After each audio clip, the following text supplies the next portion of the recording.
నిన్న తెలంగాణలో 7 మావోయిస్టులు లొంగిపోయినటువంటి పరిస్థితి. వాళ్ళు ఎక్కడున్నారు, ఎవరెవరు లొంగిపోయారు, వాళ్ళు ఎవరు, ఏ రాష్ట్రానికి చెందిన వాళ్ళు, ఏ ఏరియాకి చెందిన వాళ్ళు అనేది ఎక్కడ కూడా ఏ మెయిన్ స్ట్రీమ్ మనం చెప్తాం కదా. ఈ తెలంగాణ రాష్ట్రంలో కొన్ని మెయిన్ మీడియా ఉన్నది, వాళ్ళే రాస్తారు కథనాలు, వాళ్ళకి పక్కా ఇన్ఫర్మేషన్ ఉంటాయి అని చెప్తాం కదా.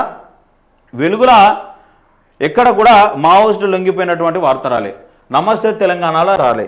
అట్లనే ఆంధ్రజ్యోతి, ఈనాడు ఎక్కడ కూడా దిశలో కూడా మరి మావోయిస్టులు లొంగిపోయినటువంటి వార్త ఎక్కడ కూడా కనబడతలేదు.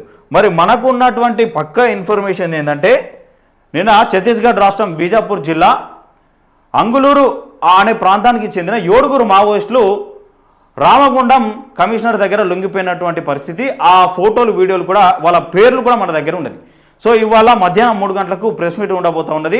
మా పటేల్ సుధాకర్ అన్న పక్కా ఇన్ఫర్మేషన్ ఇచ్చాడు. అంటే గతంలో కూడా బార్సిదేవ్ వాళ్ళు లొంగిపోయిండు, వాళ్ళు బుల్లెరోలో పోలేరు, ఎల్చిగల వేరు అన్న పక్కా ఇన్ఫర్మేషన్ ఇచ్చాడు. ఏ ఏరియాలు ఇచ్చారు, ఎక్కడ ప్రెస్ మీట్ పెడతారు, ఎప్పుడు పెడతారు, డీజీపీ ఎప్పుడు ప్రెస్ మీట్ పెడతారు ఏంది అనేది కూడా పక్కా ఇన్ఫర్మేషన్ ఇచ్చిండు. సో అట్లనే నిన్న కూడా పక్కా ఇన్ఫర్మేషన్ వచ్చింది మన దగ్గర. ఆ ఫోటోలు, ఆ వీడియోలు, వాళ్ళ పేర్లు కూడా ఉన్నాయి. ఎందుకు మావోయిస్టులు తెలంగాణ రాష్ట్రాన్ని చూస్ చేస్తూ ఉన్నారు, ఎందుకు ఇక్కడికి వస్తూ ఉన్నారు లొంగిపోవడానికి.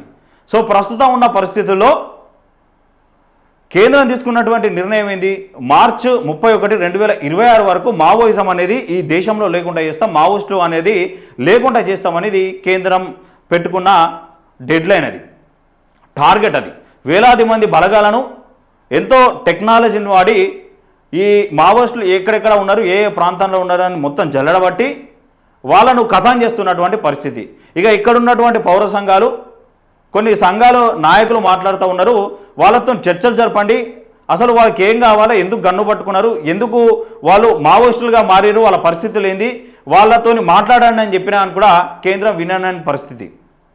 అయితే లొంగిపోతారా, జనజీవన స్రవంతిలో కలుస్తారా, లేదంటే చచ్చిపోతారా, రెండే. అంటే శత్రు దేశమైన పాకిస్తాన్తో మనం ఫైట్ చేసినప్పుడు మన ఒప్పందాలు కుదుర్చుకొని మనం రాజీ పడ్డాం. మరి మన దేశ బిడ్డలు, ఆదివాసీ బిడ్డలు, మరి వాళ్ళతో ఎందుకు చర్చలు జరుపుతలేరని ఒక వివాదం కూడా పెద్ద ఎత్తున జరుగుతూ ఉన్నది. కానీ కేంద్రం పెట్టుకున్న డెడ్లైన్ ప్రకారం మార్చి 31, 2026 వరకు మావోయిజాన్ని అంతం చేస్తామని చెప్పడంతో వేలాది బలగాలు మొత్తం వీళ్ళని చుట్టుముట్టడంతో వీళ్ళకు ఎక్కడ కూడా దాక్కునేటువంటి పరిస్థితి లేదు. అందులో భాగంగానే మరి ఈ పక్కన ఉన్న ఛత్తీస్గఢ్ కానీ, మహారాష్ట్ర కానీ, ఈ ఒడిశా కానీ ఎందుకు మరి అక్కడ లొంగుబాట్లు జరుగుతలేవు అంటే, లొంగుబాట్లు జరుగుతున్నాయి. ఎంతమంది ఉంటే లొంగుబాట్లు జరుగుతున్నాయి? 53, 43, 40, 30 ఈ పెద్ద పెద్ద సంఖ్యలో ఉంటేనే లొంగుబాట్లు జరుగుతున్నాయి తప్పితే మరి చిన్న చిన్న సంఖ్య 8, 7, 6 ఈ 10 లోపు ఉన్న సంఖ్య ఒకవేళ లొంగుబాట్ల కోసం పోదామన్నా, జనజీవన స్రవంతిలో కలుద్దామన్నా అని కూడా అక్కడ మనల్ని మరి ఏదైనా చేస్తారో, మరి ఒకవేళ ఎన్కౌంటర్ అని చెప్పేసి చెప్తారో, ఇంకా ఏం జరుగుతుందో అని చెప్పేసి వాళ్ళు భయపడి తెలంగాణ రాష్ట్రంలో లొంగిపోవడానికి వస్తున్నటువంటి పరిస్థితి. గతంలో చూసిన బార్సిదేవ కూడా ఇక్కడనే లొంగిపోయారు. చాలా వాళ్ళకున్నటువంటి అనుచరులు ఎవరైతే ఉన్నారో వాళ్ళతో లొంగిపోయాడు. ఇక గతంలో మల్లోజుల వేణుగోపాలరావు, ఆశన్న కూడా లొంగిపోయారు. ఎంత పెద్ద సంఖ్యలో వందలాది మంది వాళ్ళ అనుచరులతో లొంగిపోయారు. కానీ ఈ చిన్న చిన్న గ్రూపులు ఏవైతే ఉంటాయో ఈ గ్రూపుల వాళ్ళు తెలంగాణలో లొంగిపోతే ఇక్కడ ప్రభుత్వం వీళ్ళతో మాట్లాడుతూ ఉన్నది, అధికారులు మాట్లాడుతూ ఉన్నారు, వాళ్ళకు పునరావాసం కల్పిస్తూ ఉన్నారు, చేతి ఖర్చుల కోసం 50,000, 25,000 ఇస్తూ ఉన్నారు. సో ఇక్కడ మన మాట వింటా ఉన్నారు అని చెప్పేసి మావోయిస్టులు అనుకోవడం వల్ల ఇక్కడ లొంగిపోతున్నటువంటి పరిస్థితి.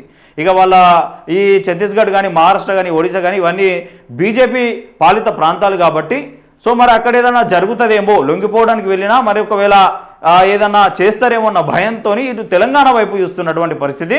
ముందుగా అదే వార్తను చూద్దాం. మరి మావోయిస్టులు ఎవరెవరు లొంగిపోయారు, ఏంది కథ అనేది చూద్దాం. ఇది నిన్న మావోయిస్టులు లొంగిపోయినటువంటి పరిస్థితి. సో వాళ్ళు అడవిలో నుంచి బయటకు వస్తున్నటువంటి పరిస్థితి. ఇగో వీళ్ళు బ్యాగులు కట్టుకొని సింపుల్గా టీషర్టు, షార్ట్ వేసుకొని సో వీళ్ళు వస్తున్నటువంటి పరిస్థితి. ఇది మావోయిస్టులు లొంగిపోతున్నటువంటి పరిస్థితి.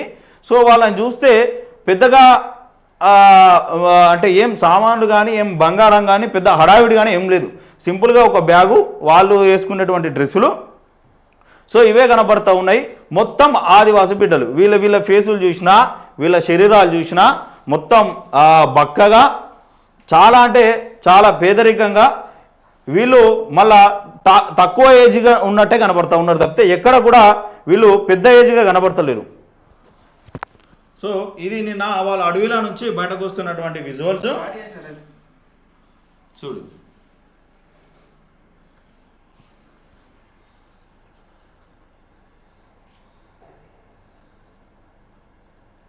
వీళ్ళ ఫేస్ చూస్తే ఎక్కడ కూడా ఆదివాసీ బిడ్డల ఫేస్ చూడరు, వీళ్ళ శరీరాలు చూడండి ఎట్లున్నాయో, అమాయకులుగా కనబడతలేరా? ఒక సంచి, ఒక మీద ఒక టవలు, వీళ్ళు వేసుకుని ఒక టీషర్టో లేకపోతే షార్టో, నీళ్ళ బాటలు గివే. ఇందులో మహిళ కూడా ఉన్నది సారీ కట్టుకొని. సో వీళ్ళు 7 లొంగిపోయారు. మా జర్నలిస్ట్ అయినటువంటి పటేల్ సుధాకర్ అన్న సో పక్కా ఇన్ఫర్మేషన్ ఇచ్చాడు. గతంలో కూడా అన్న ఇచ్చినటువంటి పక్కా ఇన్ఫర్మేషనే, ఇప్పుడు కూడా ఇది కూడా పక్కా ఇన్ఫర్మేషనే. ఇవాళ మధ్యాహ్నం 3 గంటలకు ప్రెస్ మీట్ ఉండబోతా ఉన్నది. మరి మావోయిస్టులు ఎందుకు లొంగిపోతున్నారంటే వాళ్ళు అడవిలలో ఇంకా బతికేటువంటి పరిస్థితి లేదు. వాళ్ళు ఏ పోరాటం అనుకొని వేరు, ఆ పోరాటాన్ని ఇప్పుడు సాగించేటువంటి పరిస్థితిలో లేదు.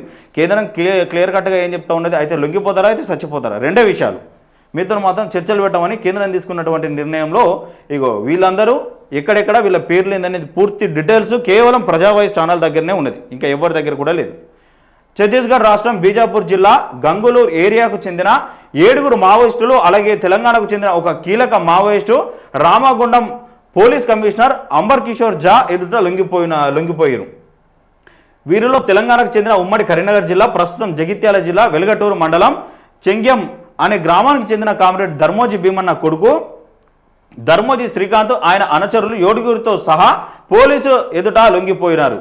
వీరిలో ఎవరెవరు ఉన్నారంటే పోడియంలు కమలు ఉన్నారట, ఇక ముడిమం సుగురాం, ముడియం జోగా, కుంజం లక్కు, జంగు, కుంజం హునగా, మోదం భీమా, మంగు దాదా. సో వీళ్ళు ఉన్నారట. వీరంతా తెలంగాణకు వచ్చి లొంగిపోతున్నారు. వీరిలో ఒక మహిళా మావోయిస్ట్ కూడా ఉన్నది. తెలంగాణలో లొంగిపోవడానికి గల కారణాలు ఏంటంటే తెలంగాణ ప్రభుత్వంలో ఎలాంటి ఎన్కౌంటర్లు లేకుండా మావోయిస్టుల కోసం ప్రభుత్వం చేపట్టిన ఈ పునరావాసం కానీ వాళ్ళకు ఖర్చులకు కానీ డబ్బులు ఇస్తుంది కాబట్టి సో మళ్ళీ ఇక్కడ మాట్లాడేటువంటి అవకాశం ఇస్తున్నది. మళ్ళీ ఇక్కడ మేజర్గా తెలంగాణలో కాంగ్రెస్ ఉన్నది కాబట్టి సో ఈ చుట్టూన్న 3 ప్రాంతాలు ఏవైతే ఉన్నాయో ఛత్తీస్గఢ్ కానీ మావోయిస్ట్ కానీ ఓడిహెచ్ కానీ ఇవన్నిటికీ కేంద్రం బీజేపీ ఆధ్వర్యంలో నడుస్తున్నటువంటి ప్రభుత్వాలు కాబట్టి ఇక్కడ కేవలం కాంగ్రెస్ ఉండడంతో వీళ్ళు ఇదే సేఫ్ ప్లేస్ అని మావోయిస్టులు భావించి ఈడుకొస్తున్నటువంటి పరిస్థితి ఉన్నది. ఎన్కౌంటర్ లేకుండా మావోయిస్టుల కోసం ప్రభుత్వం చేపట్టిన ఈ పునరావాసాలు, మావోయిస్టుల సంక్షేమ పథకాలు ఎంతో లాభసాటిగా ఉన్నాయి కాబట్టి ఇక్కడ ప్రాణభయం లేదని ఒక నమ్మకంతో ఇక్కడికి వస్తున్నారట. ఇక త్వరలో రామగుండం పోలీసు అధికారులు మీడియా ముందుకు ప్రవేశపెట్టనున్నారు. మార్చి వరకు ఇక మావోయిస్టు రహిత ప్రాంతంగా చేస్తానని చెప్పిన ఛత్తీస్గఢ్ ప్రభుత్వం ఇక ఇదంతా మనకు తెలిసిందే. సో ఇక వీళ్ళని చూస్తే వీళ్ళు మావోయిస్టుల అచ్చం కూలీల్లాగా ఉన్నారు. అంటే ఒక వేరే రాష్ట్రాల నుంచి వచ్చిన కూలీలు ఎట్లుంటారు, ముందు వాళ్ళు బట్టలు కానీ తెచ్చుకుంటారు, తర్వాత వాళ్ళు ఒక పని సెట్ చేసుకున్న తర్వాత ఒక్కొక్కటి తెచ్చుకుంటూ ఉంటారు. సో అట్లనే వీళ్ళని ఎవరైనా బయట వాళ్ళు చూస్తే నిజంగానే మావోయిస్టులు అనుకునేటువంటి పరిస్థితి లేదు. ఎందుకంటే కేవలం ఏదో రాష్ట్రం నుంచి బ్రతకడానికి వచ్చిర్రేమో అనుకునేటట్టే వీళ్ళ జీవన విధానం ఉన్నది. ఇక వీళ్ళ కూడా వీళ్ళ వీళ్ళ వీళ్ళ అట్లనే ఉన్నారు వీళ్ళు కూడా. సో ఇక్కడ క్లియర్ కట్గా కనబడుతూ ఉన్నది. ఇక ఈమె తెలంగాణకు చెందిన మావోయిస్ట్ అట. జాడి బాలక్క పుష్ప పోలీసు ఎదుట సరెండర్ అయిన దృశ్యాలు. ఇక ఈమె భర్త జాడి వెంకటి మంచిర్యాల జిల్లా బెల్లంపల్లి మండలం చంద్రవెల్లి గ్రామానికి చెందిన 2 భార్యాభర్తలు మావోయిస్టు దళంలో సీనియర్గా ఉన్నారు. జాడి వెంకటి ఇతను ఛత్తీస్గఢ్ రాష్ట్రంలో సెప్టెంబర్ 11వ తేదీన ఇక ఎదురు కాల్పుల్లో మరణించిన విషయం అందరికీ తెలిసిందట. ఇక ఆమె కూడా లొంగిపోవడానికి అక్కడ లొంగిపోయిందట. సో ఇట్లా మావోయిస్టులందరూ కూడా లొంగిపోయారు. కేవలం ఇది ప్రజావాయిస్ ఛానల్ దగ్గర ఉన్నటువంటి ఇన్ఫర్మేషన్. ఏ ఛానల్, ఏ mainstream media, main paper అని చెప్పేసి ఏవైతే చెప్పుకుంటూ ఉంటారో వీళ్ళకి ఇప్పటివరకు కూడా తెలియదు. మావోయిస్టులు 7 తెలంగాణ రాష్ట్రంలో ఛత్తీస్గఢ్కు చెందిన బీజాపూర్ జిల్లా నుంచి గంగులూరు అనే ప్రాంతానికి చెందిన మావోయిస్టులు లొంగిపోయారని ఇప్పటి వరకు ఏ మెయిన్ స్ట్రీమ్ మీడియాకు తెలియదు. కేవలం ప్రజావాయిస్ ఛానల్కు ఉన్న ఈ ఇన్ఫర్మేషన్ పక్క ఆధారాలతో వాళ్ళ పేర్లతో ఉన్నటువంటి information. Thank you Sudhakar Patel అన్న, మంచి ఇన్ఫర్మేషన్ గ్యాదర్ చేసినాం. ఎవరికి కూడా లేనటువంటి పక్కా ఇన్ఫర్మేషన్ మన దగ్గర ఉన్నది. గతంలో కూడా అన్న ఈ బార్సేదేవా ఎట్లా లొంగిపోయిండు, ఏ ప్రాంతంలో లొంగిపోయిండు ఏంది అనే పూర్తి డీటెయిల్స్ కూడా మనకిచ్చిండు అన్న. గ్రేట్ అన్న, మీలాంటి జర్నలిస్టు దొరకడం కూడా మాకు చాలా సంతోషకరంగా ఉన్నది. ఇక